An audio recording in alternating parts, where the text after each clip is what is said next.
할렐루야. 우리 사랑하는 성도 여러분, 예수님의 이름으로 사랑하고 환영하고 축복합니다. 한 주간 얼마나 고생이 많으셨습니까?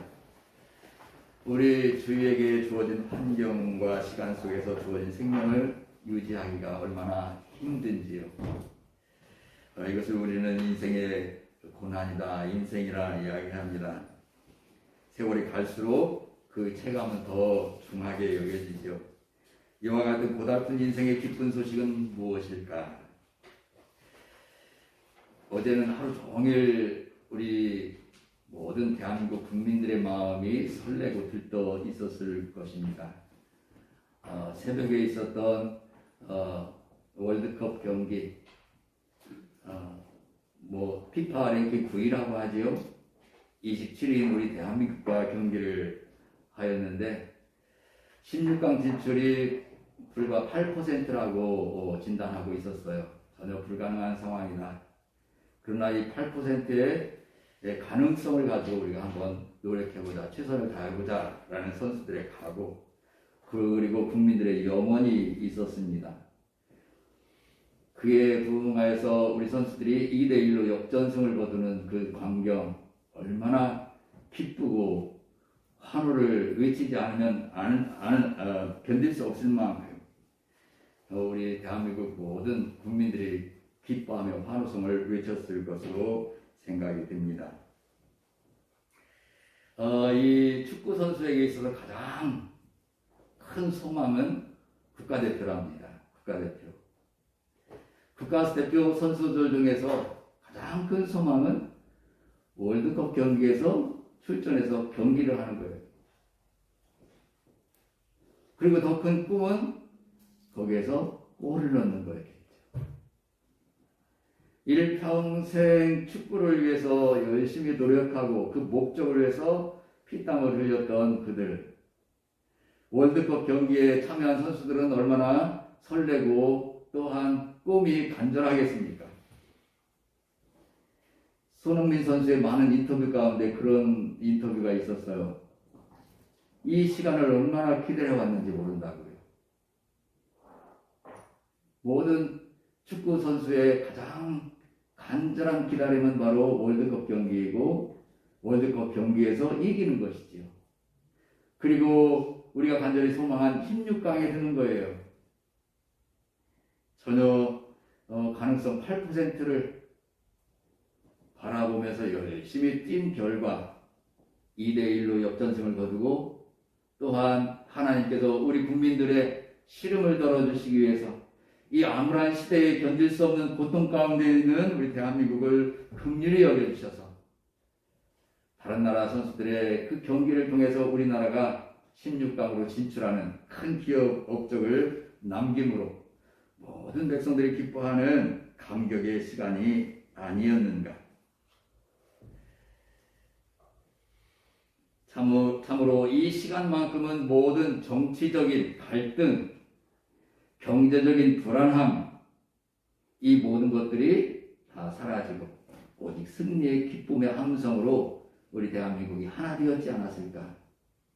하나님의 축복이라고 저는 믿고 감사를 드렸습니다. 모든 국민의 간절한 기대, 기다림, 선수들의 간절한 기다림, 그것은 우승이며 16강 진출이었어요. 그렇다면 우리 믿는 그리스도인들에게 간절함은 무엇일까요? 아니, 우리 기독교인들 뿐만 아니라 모든 백성들에게 간절한 기다림, 간절함은 바로 구원인 줄로 믿습니다. 할렐루야. 영원한 영생, 구원이.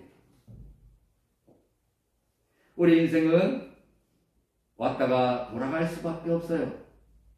영원하지 못합니다. 그러기에 우리가 돌아갔을 때에 우리는 과연 천국의 백성이 되느냐, 영원한 불지옥에 고통받는 지옥의 백성이 되느냐. 우리의 간절한 소망은 구원인 줄로 믿습니다. 그 구원을 간절히 기다리는 거예요. 마치 여기 마태복음 1장 1절에 기록된 것은 바로 그렇게 간절히 기다렸던 메시아가 드디어 나타나셨다. 할렐루야. 복음이 증거되기 시작했어요. 세례 요한을 앞서 보내신 하나님께서 요한을 통해서 그의 길을 평탄하도록 선포하게 하셨어요. 할렐루야. 그 선포가 바로 오늘 본문 말씀입니다. 이 본문을 통해서 간절한 기다림이라는 제목으로 은혜를 나눌 때 성령께서 우리에게 크게 깨닫게 하시고 그 은혜가 참고 넘칠 수 있기를 간절히 소망합니다. 첫 번째로 간절한 기다림은 구원의 기쁜 소식이었습니다. 하나님의 아들 예수 그리스도의 복음의 시작이라. 아멘. 우리 일상에 있어서 가장 빨리 전해야 할 소식이 있는가 하면은 빨리 전하지 말고 천천히 맨 나중에 전해야 할 소식이 있죠. 여러분 일일이 말하지 않아도 잘 알겠죠. 기쁜 소식, 희망적인 소식, 이것은 빨리 전할수록 큰 유혹과 파급을 일으킵니다. 좋은 소식은. 그러나 슬픈 소식은 빨리 전하면 전할수록 오히려 슬픔이 가중되고 오히려 불안해지고 마음이 섭섭해집니다.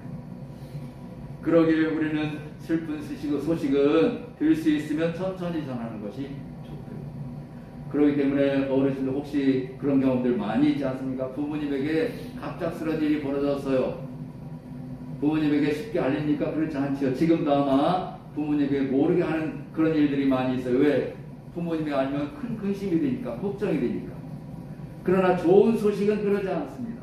오히려 전하면 전할수록, 빨리 전할수록 그 마음이 기뻐 넘쳐요. 감사가 넘쳐요. 근심이 사라져요. 그 기쁜 소식을 듣는 순간에 모든 것들이 사라지게 되어 있어요. 즐겁고 행복해요. 바로 마치 카타르 올림픽의 16강 진출의 소식이 우리 모든 국민들을 하나 되게 했고 기쁨으로 설레게 했던 그 순간이었던 것처럼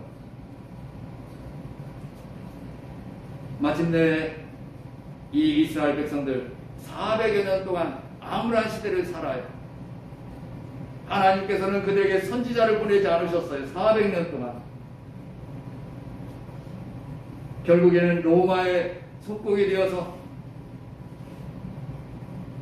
로마의 통치 아래에 있어요. 모든 것을 주권을 다 빼앗겨 버렸어요. 특별히 백성들의 지주인 종교 지도자들마저 백성들의 힘이 되어주고 백성들을 위로하는 지도자가 아니라 자기의 욕심, 자기의 배만 채우는 그러한 지도자들이었기 때문에 온통 세상이 암울했어요. 이스라엘 백성들에게는 소망이 없었어요. 그들이 간절히 기다리는 것은 다윗을 통해서 약속하신 메시아를 간절히 소망하고 있었을 뿐입니다. 그런데 그때 바로 예수 그리스도가 나타나셨다는 것을 세례 요한을 통해서 증거하게 합니다. 그래서 마가복음은 공간복음 3개 복음서 중에서 마가복음은 예수님의 탄생 기사가 없어요. 예수님의 어린 시절의 기사가 없어요. 바로 무엇부터 시작합니까? 30살부터 공생애를 시작하는 그 시점에서부터 시작합니다. 그러기에 1장에 다 기록되어 있어요.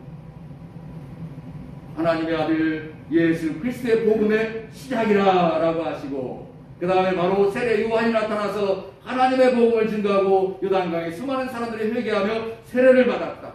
그리고 예수님도 마침 요단강에 나와서 세례 요한에게 세례를 받으신 후에 성령의 비둘기가 그의 위에 임하시고 바로 어떻게 하셨어요? 성령에게 이끌려서 광야에서 시험을 받으신 사건이 바로바로 이어져요. 그리고 예수님은 시험이 끝난 다음에 제자들을 부르셨어요. 그리고 병자들을 치료하는 사건이 바로 1장에 다 기록되어 있습니다. 사랑하는 성도 여러분, 이 구원의 기쁜 소식은 마가복음을 기록한 마가는 어떻게 해야 해요? 빨리 전해야 돼요. 급해요. 왜요? 이 암울한 시대의 기쁜 소식이니까요.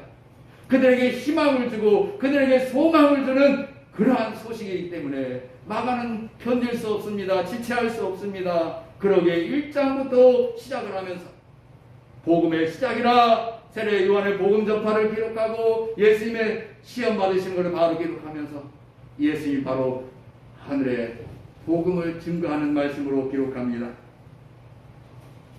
요한이 잡힌 후 예수께서 갈릴리에 오셔서 하나님의 복음을 전파하여 이르시되 때가 찼고 하나님의 나라가 가까이 왔으니 회개하고 복음을 믿으라 하시더라. 아멘. 15절이에요. 1장 15절이에요. 이 말씀은 어디에 기록이 있을까요? 마태나 누가복음에는 3장에 기록되어 있어요.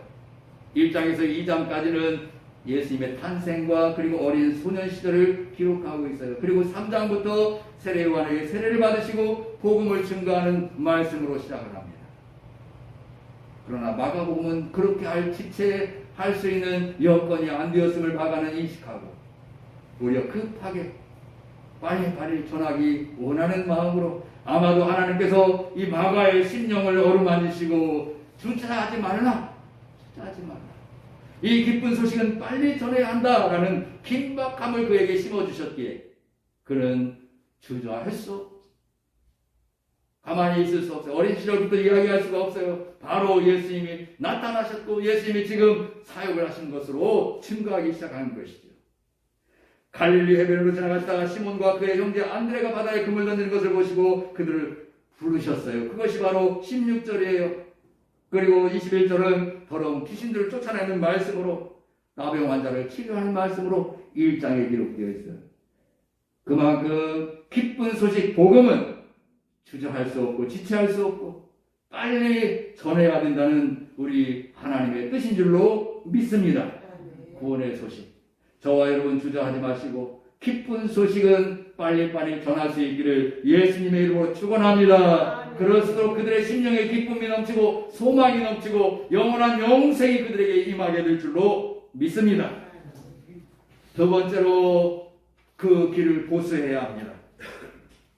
광야에 외친 자의 소리가 있어 이르되 너희는 주의 길을 준비하라. 그의 오실 길을 곧게 하라. 기록된 것과 같이 세례 요한이 광야에 이르러 죄사함을 받게 하는 회개의 세례를 전파하니. 아멘. 우리 하나님은 이사야 선지자를 통해서 말씀 예언해 주셨어요. 그의 오실 길을 준비하라. 그 준비하는 자가 바로 세례 요한이었어요. 역시 오늘도 우리 주님은 주님의 오실 길을 우리에게 준비하라고 말씀해 주시는 줄로 믿습니다. 그 길을 준비해야 돼요. 그러려면 어떻게 합니까? 그 길을 곧게 해야 돼요.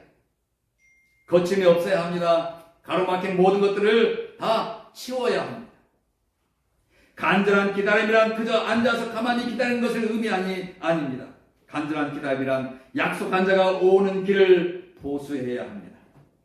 오는 길이 수축하지 않으면 그 기다림의 시간이 더욱 늦어집니다. 지체됩니다. 그러지 않도록 곧게 길을 펴야 합니다. 구덩이가 있으면 메워야 합니다. 울퉁불퉁 높은 곳이 있으면 그것을 깎아내려서 평탄하게 만들어야 합니다. 여기 이스라엘 백성들이 간절히 기다리는 것은 구원의 메시아를 기다리고 있었던 것이죠. 역시 우리도 우리를 구원하신 메시아를 간절히 기다리는 것이 대림절 기간인 줄로 믿습니다. 그렇다면 어떻게 해야 합니까? 하나님은 모세를 통해서 이스라엘 백성들이 가나안 땅에 거주하면서 살아갈 때 각 지파가 살인을 했을 때, 부지 중에 살인을 했을 때 그 사람의 생명을 구원하기 위해서 도피성을 건설하기를 말씀해 주셨어요. 그래서 6개 도피성을 만들었습니다. 요단강 서편에 3편, 요단강 동편에 3개의 도피성을 만들었어요. 그래서 부지 중에 살인한 자가 그 피해자에게 죽임을 면하기 위해서 빨리 도피성으로 피하면 그는 아무도 그 성에서 꺼내서 죽일 수가 없었던 제도이죠. 이것을 하나님은 이사야 선지자를 통해서 이렇게 선포하셨습니다. 그가 말하기를 도두어 길을 수축하여 내 백성의 길에서 거치는 것을 제하여 버리라 하리라. 할렐루야. 이 살인자가 빨리 생명을 부지하기 위해서 도망하려면 그 길이 평탄해야 돼요. 빨리 도망가야 돼요. 그래서 그 길을 도두라고 이사야를 통해서 예언하십니다. 수축하라고 말씀합니다. 거치는 것이 없게 하라고 말씀합니다. 성문으로 나아가라. 백성이 올 길을 닦으라. 큰 길을 수축하라. 돌을 제하라. 만민을 위하여 피치를 들라. 여호와께서 땅끝까지 선포하시되 너희는 딸 시온에게 이르라. 보라 내 구원이 이르렀느니라. 보라 상급이 그에게 있고 보응이 그 앞에 있느니라 하셨느니라. 사람들이 너를 일컬어 거룩한 백성이라 여호와께서 구속하신 자라 하겠고 너를 일컬어 찾음받은 자요 버림받지 아니한 성읍이라 하리라. 하나님께 노래하며 그의 이름을 찬양하라. 하늘을 타고 광야에 행하시던 일을 위하여 대로를 수축하라. 그의 이름은 여호와이시니 그의 앞에서 뛰놀지어다. 아멘. 사랑하는 저와 여러분, 이와 같이 하나님은 피할 길을 예비하셨고 그 길을 수축하게 하셨습니다. 바로 그 길이 바로 여호와가 임하실 길이요, 여호와가 만들어 놓으신 길이요, 하나님의 택한 백성들이 그 길을 통해서 구원받아야 할 길이기에 하나님은 그 길을 평탄하게 하라, 수축하라, 그 길을 보수하라 말씀하신 줄로 믿습니다. 구원자 메시아이신 예수 그리스도의 앞에 길을 보수하러 세례 요한을 보내셨고, 그를 통하여 광야에서 외치는 자의 소리가 되게 하셨고, 그를 통하여 길을 보수하시는데 그것은 바로 모든 백성들에게 요단강에서 세례를 베푼 거였어요. 그 세례가 어떤 세례입니까? 죄 사함을 받게 하는 세례. 할렐루야. 죄 사함. 죄를 사함을 받아야만이 우리가 하나님께로 곧장 갈 수가 있고 하나님이 우리에게로 오실 수가 있는 것이지요. 그 길이 거치는 것이 무엇입니까? 바로 우리가 행한 우리 마음속에 있는 죄악이에요. 돌밭도 역시 우리의 죄악입니다. 우리의 모난 것들이에요. 그것을 제하지 아니하면, 보수하지 아니하면 우리는 하나님에게로 갈 수 없고 하나님도 우리에게도 오실 수가 없는 것을 세례 요한을 통해서 하나님은 그 길을 보수하게 하신 것이 바로 요단강에서 세례를 베푼 것이요, 그것은 바로 회개의 세례인 줄로 믿습니다. 저와 여러분, 우리가 간절히 사모하는 우리의 구원, 우리 메시아를 만나기를 소원합니까? 우리 마음에 있는 모든 거치는 것들을 깨끗하게 씻어야 될 줄로 믿습니다. 예수님의 이름으로 모든 죄악을 자복하고 고백할 때 우리 주님은 거친 것이 없는 우리의 심령에 즉시로 오셔서 우리를 위로해 주시고 우리를 축복하시며 나는 너의 구원자, 너는 나의 백성이라고 말씀해 주시고 인쳐 주실 줄로 믿습니다. 세 번째로 간절한 기다림은 바로 강력한 세례 성령의 역사인 줄로 믿습니다. 강력한 성령의 역사. 나는 너에게 물로 세례를 베풀거니와 그는 너에게 성령으로 세례를 베푸시리라. 아멘. 오늘 우리가 살아가고 있는 이 간절한 즉 기쁜 소식은 예수께서 강림한 성령으로 예수께 강림한 성령으로 인해서 우리에게 찾아오셔서 회개의 세례를 베푸시는 것이 바로 그 말씀입니다. 그래서 예수께서 세례 요한에게 세례를 받으시고 즉시 성령에게 이끌리셔서 사단에게 시험을 받으실 뿐만 아니라 바로 예수님도 즉각적으로 광야에서 돌아오시며 복음을 증거하기 시작했어요. 예수께서 우리 인간의 구원의 희생제물이 되시기 위해서 인간의 육신을 입고 오셨기 때문에 세례 요한에게 세례를 받으셨고, 이것이야말로 세례 요한이 예수님에게 거절했어요. 오히려 내가 당신에게 세례를 받아야 하는데 어찌 나에게 세례를 받으러 오십니까? 그러나 예수님은 이것이 하나님의 의를 이루는 것이라 라고 말씀하시며 세례 요한에게 세례를 받으셨어요. 질서를 지키시는 하나님, 겸손하신 우리 하나님.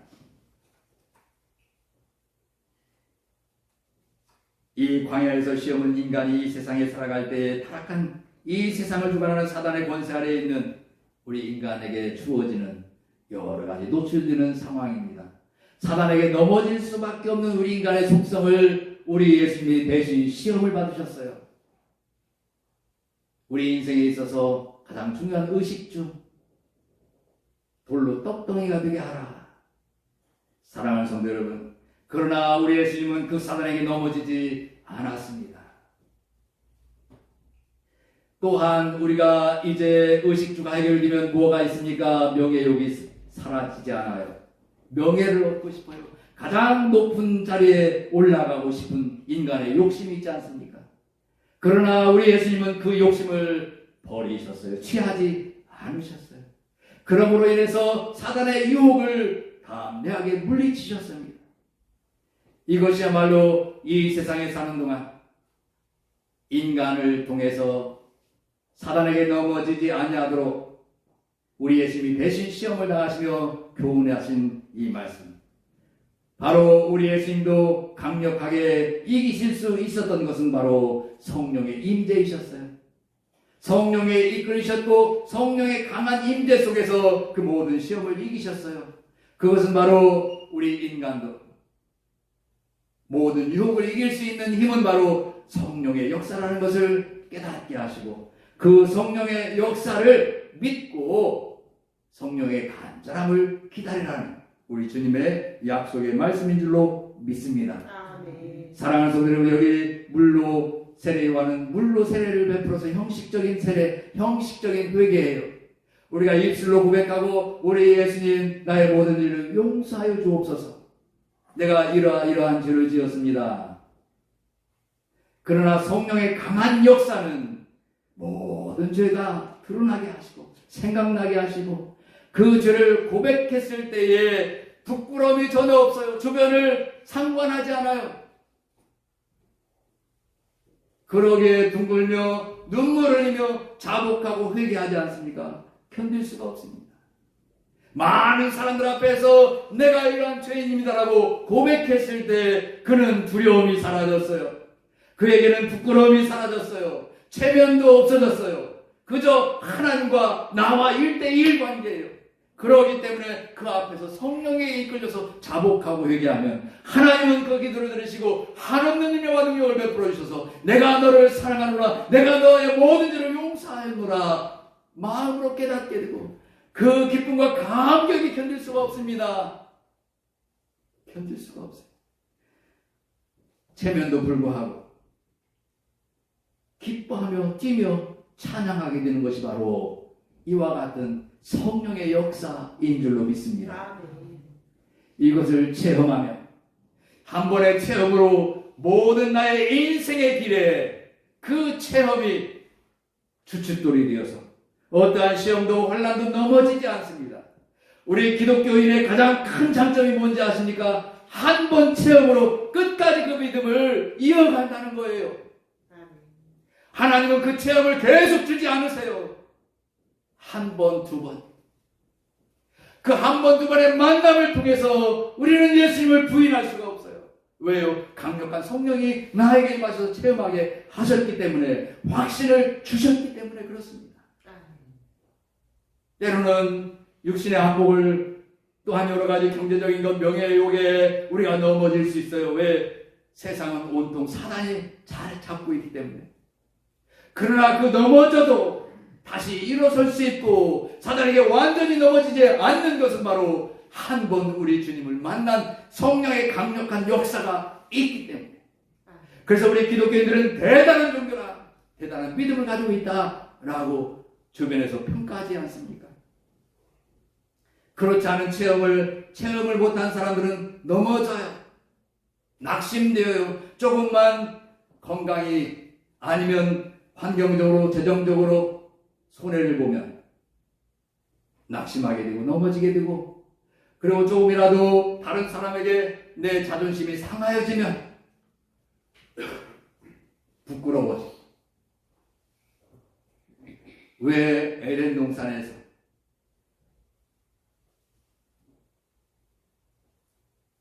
부끄러움이 없이 옷을 하나도 걸치지 않아도 부끄러움을 느끼지 않았던 것을 여러분 아시지요? 그것은 바로 하나님 삼위일체가 함께 하셨기 때문인 줄로 믿습니다.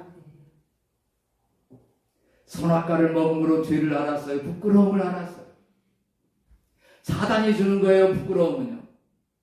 성령이 주시는 것은 부끄러움이 없어요. 체면도 없어요. 성령이 충만하면 낮아지고 겸손해져서 아무리 나를 모욕해도, 아무리 나를 멸시해도, 내 자존심을 망가뜨려도 그것이 전혀 나에게 문제가 되지 않아요. 오히려 그 사람이 불쌍해지고 그 사람이 가엾어지고 오히려 그를 위해서 축복하는 것이 바로 성령의 역사예요. 사랑하는 성도 여러분, 우리가 신앙생활하면서 가끔 미워집니까? 원망스럽습니까? 부끄럽습니까? 성령 충만함을 받으시기를 간절히 축원합니다. 성령 충만하면 부끄럽지 않아요. 내가 다 벗겨져서 내 몸이 알몸이 드러난다 할지라도 전혀 부끄럽지 않아요. 그러기에 다윗은 언약궤를 자기 성으로 모셔올 때 얼마나 기쁘고 감사하면 옷이 벗어질까요? 그래도 다윗은 부끄럽지 않았어요. 부끄럽지 않았어요. 그 부끄러움을 느낀 것은 누구예요? 다윗의 아내였어요. 그에게는 성령 충만함이 없었어요. 다윗에게는 성령 충만함이 있기 때문에 옷이 벗어져도 부끄럽지 않았어요. 사랑하는 성도 여러분, 성령 충만함은 내가 누구 앞에 있어요? 하나님 앞에. 할렐루야. 하나님 앞에. 하나님 앞에 있기 때문에 우리는 부끄러움이 없어요. 빛 되신 하나님. 빛은 다 드러나게 하시는 거예요. 빛은. 감춤이 없어요. 조금이라도 우리가 숨기려고 하는 마음이 있습니까? 그 부끄러운 마음이요. 바로 성령의 충만함이 아직 부족하다는 것을 여러분들 인식하시기를 바랍니다. 예수님은 성령으로, 성령의 불로 우리에게 세례를 베푸세요. 먼저는 우리가 자복하고 회개함으로 세례를 받았지만 성령의 역사로 우리가 세례를 받으면 우리는 부끄러움이 사라지고 오히려 모든 일에 있어서 감사하며 기뻐하며 하나님의 복음을 증거하는 축복의 삶으로 역사하게 될 줄로 믿습니다. 대림절 두 번째 주간 우리가 간절히 우리 예수님의 그리고 성령님의 역사를 기다릴 수 있기를 예수님의 이름으로 축원합니다. 거룩하시고 자비로우신